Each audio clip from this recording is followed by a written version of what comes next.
Magkano nga ba ang motor ng bangka na kagaya nito? Today ay pupunta tayo sa Honda Cinemar para ipagtanong kung magkano nga ba ang motor ng bangka. Meron tayong GX270 na merong 9 horsepower. Ang tanong, magkano ang presyo niya at pwede ba itong installment?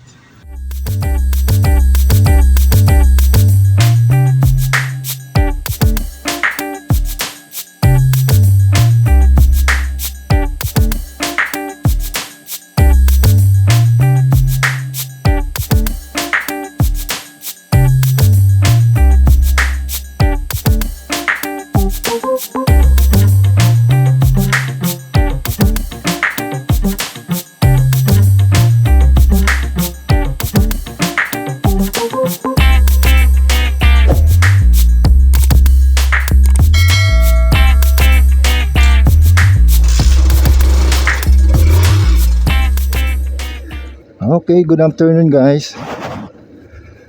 Today is January 13 at medyo masama yung panahon ngayon. Madilim doon sa may bandang unahan. Ngayong araw ay papunta tayo sa Honda para tingnan kung magkano nga ba yung mga motor ng kanilang mga bangka doon. Kung ikaw ay naghahanap ng makina na gagamitin mo sa iyong bangka, ay sana makapagbigay ng konting idea itong ating munting video. So sa ngayon, nandito tayo sa Barangay Lipata at papunta tayo sa Honda Cinemar. Titingnan natin kung magkano nga ba ang mga motor ng bangka doon. So sana lang hindi tayo abutin ng ulan dahil dumidilim na yung langit. So shoutout nga pala sa ating mga bagong subscriber. Finally guys, naka-reach na tayo ng 1,000 subscriber. Ang kulang na lang natin ay hindi pa natin na-meet yung 4,000 watch hour. So kailangan pa natin ma-meet yun para tayo ay ma-monetize. So syempre hindi ko naman yung mamimit na mag-isa kung wala ang tulong nyo. Kaya maraming salamat sa panonood ng aking mga videos. At doon naman sa ating mga silent viewers, pakipindot po yung ating subscribe button. So dito sa aming probinsya ay talagang malapit kami sa dagat. At pangkaraniwan ang kinabubuhay ng mga residente dito ay pangingisda. Kaya naman napaka-importante dito ng bangka. Merong dalawang klase ng bangka dito, yung disagwan at yung dimotor na ginagamit sa pangingisda. Dahil ngayong araw ay pupunta tayo at maghahanap tayo. Titingnan natin kung magkano ang presyuhan ng Honda brand na motor sa ating mga bangka. Itong kalsada na to ay isang kalsada lang na kumukonekta sa maraming barangay dito sa aming probinsya. So sana hindi tayo abutin ng ulan dahil parang dumidilim na doon sa may unahan. So guys, nandito na tayo sa Barangay Tasbilya. At medyo malayo-layo pa tayo ng konti. Sayang naman ang bangkang yun, nadurog na. Pati yan, sayang.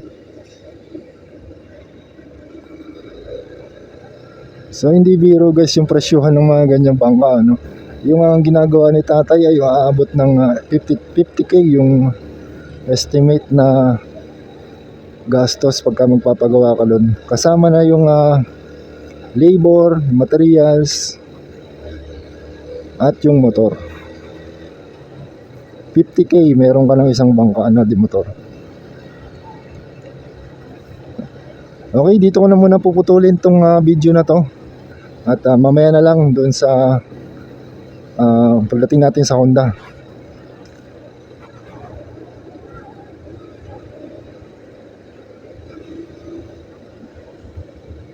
Alright, finally nakarating na tayo sa Honda Cinemar. Yang daan na yan ay papunta po yan ng Calbayog City at Catbalogan. Malapit lang ito sa Amwek.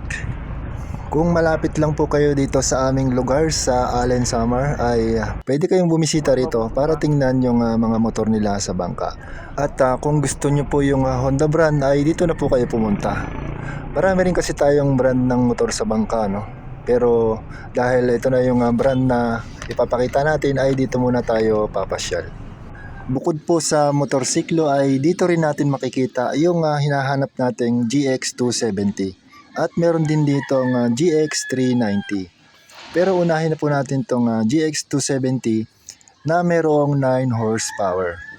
Ang cash price po nitong GX270 ay merong 23,500.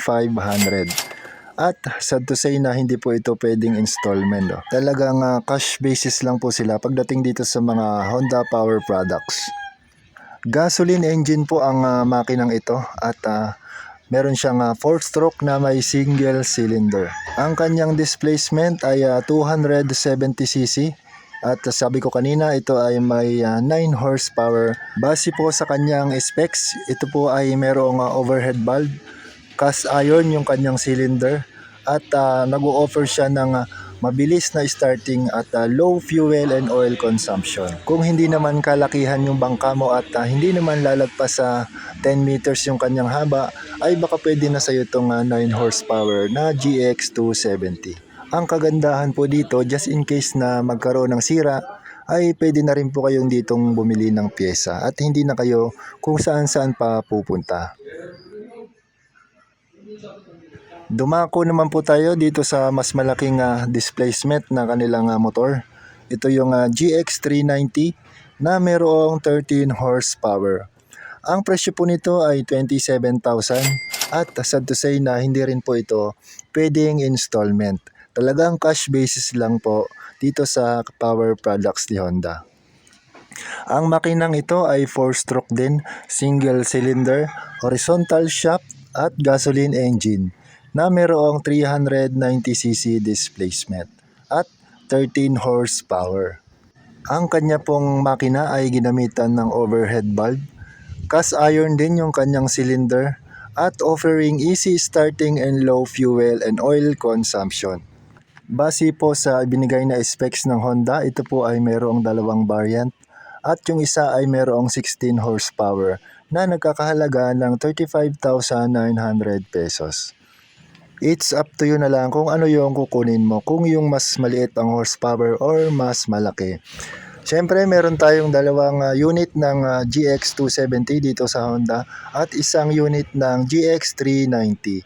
Meron din po tayong isang generator dito kung naghahanap kayo. So yun guys, sana ay nakatulong sa iyo itong video na to. Kung nagpaplano kang bumili ng motor ng bangka at natitipuhan mo yung Honda brand na makina. So sa mga hindi pa po nakasubscribe, pakipindot po yung ating subscribe button at i-on mo na rin yung notification bell para laging updated sa mga bago kong uploads dito sa aking munting channel.